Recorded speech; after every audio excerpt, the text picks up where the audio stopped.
Welcome to the Lynn Community Television Show. I'm Sean Donahue. Here with me today from Arts After Hours, we have the Managing Director, Corey Jackson. Corey, thanks for being here today. Thanks for having me. So Corey, your organization's been in existence for 5 years. You're going on to your sixth season. We're going to talk about some of your upcoming shows. But first and foremost, for our viewership at home who may not be familiar with Arts After Hours or what you do over there, let's provide them with that insight. Sure. So Arts After Hours, like you said, we've been around for 5 years now, providing live entertainment right here in downtown and throughout Lynn, mostly with a mission of creating economic impact in the area. Now, a couple of your core values, all your core values, innovation, collaboration, community impact, and artistic excellence, which is a big grower today. It's like in downtown Lynn, you get the development of the downtown Lynn Cultural District, and Arts After Hours is a big part of that, as well as some other organizations. Can you talk about that collaboration? Sure, yeah, I mean, it's been fantastic, and Drew Russo, now at the head of the museum, and Lynn Arts, has been a fantastic addition to that crew. You know, we got Kate Lucchini, Carolyn Cole, we got Raw Artworks with Kit and Mary over there, and several other organizations that are involved. Centerboard with their Vision Space Gallery across from City Hall is also a huge player. It's been amazing just to have that crew all working together with the same common goals. And it's been spreading, you know, it's the restaurants are feeling it. Even you know, Charlie Gata at the Housing Authority and Neighborhood Development, they're feeling it as a real positive energy downtown and a reason to do more in this area. There's definitely a big buzz that's going on there, and we're going to talk a little bit about the collaborations throughout the City of Lynn that actually have helped you guys be a success and continue to appeal to the demographic that's here in Lynn. It's very unique. Now, this isn't your first whack at this. We talked a little bit before the show. You have an in-depth background in theater. Let's talk about that. Yeah, so I've been doing theater since second grade. So, and I was involved with, I guess most related to what we're doing here in Lynn. In Boston, I was doing the same kind of work with a group called Village Theater Project for many years, around 2003, just before I moved here. And it was a collaboration of professional actors in Boston, really tying together to perform both in the Boston Center for the Arts and out in the Groton area. And so we were doing kind of similar work and trying to bring arts and culture to those spaces. The demographic over there is going to be a little bit different than what's here in Lynn. Totally, yeah. All right. So it's been, you know, when I moved here, there was nothing, you know, no theater really. Right. Very minimal theater going on at Lynn Arts, with a few groups. North Shore Community College performs there, their Performing Arts Council. Right. And a group called Imaginary Beasts was performing there at the time, and they've since moved to the Boston area. Okay. So that's a growth for them. Yeah, definitely. It was kind of a pilot phase here, and they were performing here and kind of forming their craft and what they wanted to do, and they were able to move into the Boston Center for the Arts. Is that part of your goal set? Not to ever move out of Lynn, Outstanding. but one of our primary goal is to become a professional theater in the City of Lynn. So if you know Stoneham Theater in downtown Stoneham, with all those restaurants surrounding it that didn't used to exist before Stoneham Theater existed, that's the kind of space that we want to be when we grow up. You know, a theater that has 300 people coming almost every night of the calendar into the downtown area, going to those restaurants and shopping in that area. That's our primary goal, and that we think we can get there in about 10 years. I think you guys are well on your way. I mean, sixth season, you've got some great shows coming up. We're going to cover that quickly. You know, I want to talk about the economic standpoint and the impact that you guys are actually making in the community.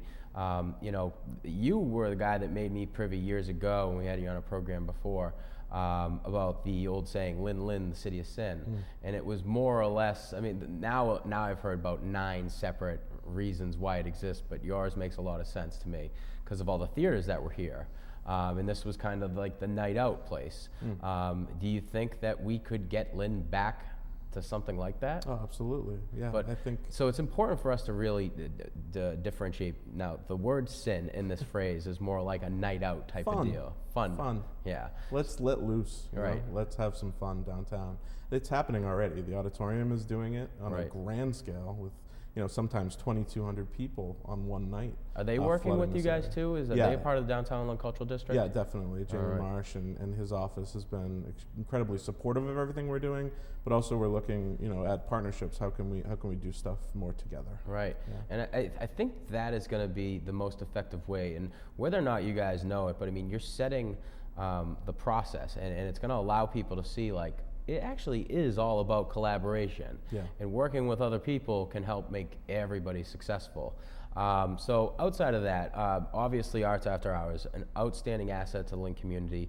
You're starting to see some economic development in that area. You got R. Sullivan's, you've got the Rossetti's restaurant right next door, Demici's Bakery. I mean, it's slowly becoming a small Boston down there. You got 2 new consignment shops that are interesting to some of the new residents that live down here. You've got several new sort of takeout type restaurants. Right. So it's happening. Washington Street Extension starting to get developed now. Yeah. With more housing, which is an extreme need for the area, for the Right. theater as well as everything Right. else. 'Cause If you we guys don't have need- people that live here, Right. we don't have people to come to everything and to Right. support everything. So now you guys get a wide audience from throughout the North Shore, but the ideal is to really appeal to the Lynn citizens here. Yeah. Part of our strategic plan is both on the patron side, but also on the artistic side, is to be a home for Lynners. Right. Really try to drive and we had recent auditions for the last 5 years, which we're going to talk about later, I think. Sure. That show drove a lot of signups for our Lynn auditions. So we're starting to hone in on what's interesting to this demographic. So we don't have to go to Boston to audition our shows and bring those actors here. That's we want to gonna be be giving huge. a platform for local people. That's a huge asset to you guys, because I mean, it is really a pain in the neck. And yeah, Boston provides a network of actors that you can't really see out here. But you guys have really cracked open the case that there's a group of undiscovered talent within the North Shore area. It's really incredible to see how you guys are finding your niche, and now you're rolling. I mean, in the first year that it started up, everyone's like, what is this? What's Arts After Hours? We weren't sure if it was a naughty thing or if it was like, and then we realized what it was and the impact that you guys were making. And whether or not you know this, Corey, I mean, you're going to be a trivia question someday. I really believe that within the City of Lynn. So outside of that, let's talk a little bit about your upcoming project. So you're in the 6th season. Each season you do 4 shows. So we used to do 3. We're doing 4 this year. So we're adding a whole 15 performances to the calendar this year. All right. So That's a huge undertaking. it is huge. And our artistic director, Thomas Martin, was who encouraged us to push. So we stay relevant throughout the year. From March through October, we have offerings now without any holes in the middle. So I think it's going to be a much stronger impact on the community, which is again one of our core values. Yeah. So first show I want to talk about, it's the most the next show that's coming up March 4th through the 19th, Art. Yeah. Now I did a little bit of research on my own. I've heard about this show and it's very appealing to me because I'm a guy. I got guy friends and I know what it's like. And a lot of it is really the relationship between guy friends, and it's based off a piece of art. And you said you might be able to tell me a little bit more about this piece of art. Sure. So yeah, the whole story is a test on male friendship, as you said, and it's hilarious how it unfolds. One of the guys buys a piece of modern art, like we would buy over at Vision Space or Museum or Lynn Arts, and it's a very minimalist painting. It's a white painting with 3 white diagonal streaks. So you can imagine what that looks like. Okay. Pretty white. Okay. Pretty blank. Yeah. So one of the guys, kind of likes it. One of the guys doesn't like it. It just kind of tears them apart as they start to dive into their actual relationships through talking about this piece of artwork. Yeah. So the one guy's saying this is a piece of art. It's beautiful. There's some abstract art here, but Trying to find meaning in it. it's just a blank piece of thing. I saw it was I was up on the internet, on the interwebs this week. I was doing that and checking out some of the art that sells today. I mean, it's like how is this considered art? So Very minimalist. I'm a fan of modern art, so I'm actually intrigued at how our audience receives this and starts to talk about it. I mean, our poster for the show has the artwork on the poster. You know, it's just a big white square, and it describes what I just described at the bottom of the painting. I thought my computer just wasn't loading the image. Right. I really thought that.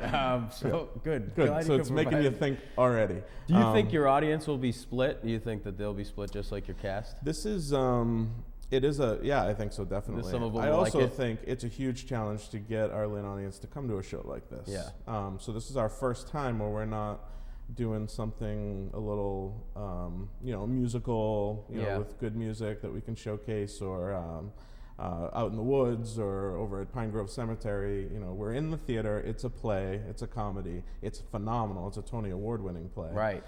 But it's going to be a challenge for us to really get the word out about what this play's about and get people to come and fill those seats. Yeah. You know? I think you guys will definitely, you figured out your niche and how to do that. We'll talk about the collaborations that's allowed you to do so. Yeah. But that show, that's Art. Art is going to be available for you to go check it out March 4th to the 19th. This is for Arts After Hours. It's a great organization. If you're just joining us right now, these guys have been in the City of Lynn for 5 years. They're going on to their 6th season. They are growing their show platform from 3 shows to 4 shows this year. So a whole 25% extra artistic viewing is ready for your pleasure here in the City of Lynn. There you go. And these guys are a big part of why you're seeing some economic development in the downtown area. So if you've ever gone to the new burger joint, if you've ever gone to the new Italian joint, or if you've ever gone to the new coffee shops, there's like 3 coffee shops down there. And every time I get a coffee, I'm like, this is the best coffee I've ever had. Yeah. So I'm not gonna really differentiate between, but you all do a great job. Corey, we're talking about art. There's another show that's coming up in May, and it's called The Last 5 Years. This is more of a love type story. Yeah. Okay, let's talk about that. Yeah, last 5 years takes a 5-year relationship, and we watch the timeline. The female character goes from the beginning of the relationship to the end, the breakup, and the male character goes from the breakup to the beginning of the relationship. So we watch the timelines go like this, and they meet in the middle for their wedding. And then we see him progress back to the beginning of the relationship, and her goes towards the breakup. Oh, that's like a feels type thing. Yeah, it's a feels, but the music is fantastic. Jason Robert Brown is the composer, and it's a great modern musical, fantastic. Two actors are the entire show, and it's a really nice piece. People are going to enjoy it a lot. You bring me to my next point. I mean, the niche that you guys have and what you do with such a small space is outstanding. You don't try to do too much. I remember I've done some theater, and we were doing Anne Frank, and we picked the Factory Theater in Boston, if you've ever been there. Very small. I directed last 5 years there several years ago, okay, actually. Cool. Yeah. So we were all on stage. I'm like, how are we going to do this? This is ridiculous. It's so small. But I mean, there are a lot of guys out there who are creative, just like you, who were able to make it work. The guy's name is Marco. I can't remember his last name. I can't pronounce it really, but if you're watching, which is highly unlikely, good job, man. Nice. But it was fun. I mean, it was a good show, but Arts After Hours is a great example too. And you've got a small theater, and usually there's a small cast, and it's very intimate. You also have different venues that you go to. Majority of your shows are at the Lynn Arts Building. Yes. And the Black Box Theater. But you guys do a Shakespeare show every year, and you'll have that at different venues. What goes into the decision-making process? I mean, what made you think that, hey, Shakespeare, let's get it outside? Well, I actually, I guess, what do they call it? The sincerest form of flattery is copying someone, or whatever they say there. Impressions. Whatever that is, yeah. So the ART has done, in Boston, the American Repertory Theater, has done a lot of this kind of immersive theater, and I've seen some of it. I saw Sleep No More, and The Donkey Show, and that's kind of what led to, hey, why don't we get our audience into unique spaces in Lynn? Right. Why are we stuck to just doing things in the theater? And so that's how we first connected with Thomas Martin, who is now our artistic director. He came up with the idea of, let's do Shakespeare, but let's perform these shows at different locations throughout Lynn that you believe are gems, are hidden jewels, are, we all talk about it. We talk about all these great resources that the city has that no one knows about. So we're like, well, we have the power here with live theater to be able to bring people to all of these locations. So we've done the Woods, We've done High Rock Tower. We've done Pine Grove Cemetery last year with Romeo and Juliet, right at the chapel. We didn't go into the cemetery out of respect, but we stayed in the sunken garden in the chapel area, and it was gorgeous, totally gorgeous. Next year we'll be back at the Woods in 2016 for A Midsummer Night's Dream. It's just a perfect setting for that show. And we're looking at Lynn Beach for Tempest in 2017, if we can get the right approvals. Right. You know, that's the trick, because then you're into state approval as well. Right. So, but you know, so far we've been very lucky. The city has been so supportive. Whenever we've said, hey, this is where we want to do something, they figured out how to make it work for us and support us. And I don't think that's really attributed to anything other than your hard work, Corey. I mean, year one, you probably didn't get as much cooperation as you did year two. Same thing with year 3, 4, 5. And now, where you stand today, everybody's a big supporter of the organization, the staff down there, the cast, everything that you guys do. And it has nothing to do with the fact that you know anybody. You're an outsider. I mean, like, you're an example of one of those Lynn guys who move here and make this your town. Yeah. And you did this based on hard work, community outreach. And you're talking about things that just are like really hit home for me, because you're talking about my home. Yeah. You know, these gems of Lynn, it's like working in public access. All we're trying to do is make people aware about them.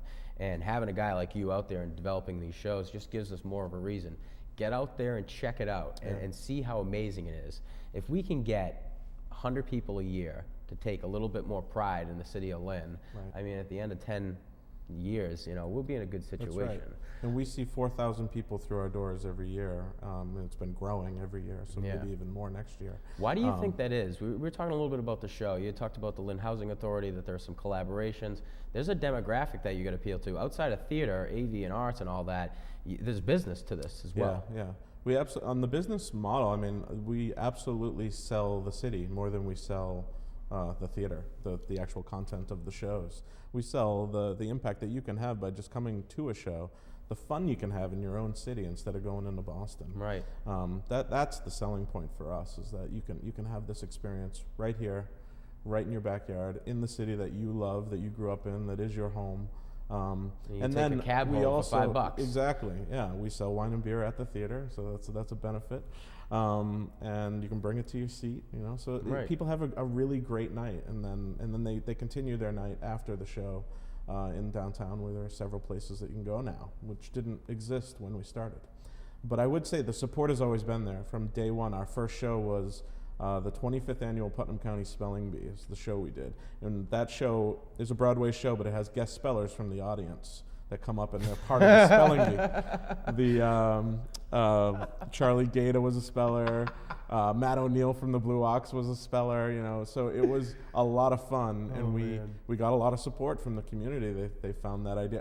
Chomps from the Navigators was a speller. He had a little whiteboard and he wrote the letters. It was, That's you know, outstanding. So those kinds of collaborations from day one, I think, is why we have the audience count that we have. It's about really connecting all the dots together, because every single one of those groups loves the city and totally understood why we were doing what we were doing. You know, and that drove other people connected to those organizations to us. I'm not sure if you're a faith guy. I'm not trying to get anybody converted or any of that stuff, but like, you seriously are a blessing to the community, Corey. And I mean, I know you don't work for the acclimates, man. I know you don't work for the checks, and it's literally about producing art, like, and that's why you're such a cool dude. I don't want to blow you up too much, but you do. You're an outstanding creator, and you're a great businessman, and you're an unbelievable asset. The team down there too. The collaborations through the downtown Lynn Cultural District. I think that this is something that everybody should be paying attention to, and even more so involving themselves in and seeing how they can contribute to it, so it can happen faster and even quicker. Absolutely. Corey, I can't thank you enough for coming on the program. I know you're a busy guy. That's it for the show. Corey Jackson from Arts After Hours. I got a couple shows coming up, guys. So their 6th season is beginning. March, pay attention for the show Art, and in May, pay attention for the show Last 5 Years. Of course, summer and fall, they're going to have some more. We'll have them back. We'll talk about those shows from the studio here at Lynn Community Television. I'm Sean Donahue, wishing you all the best.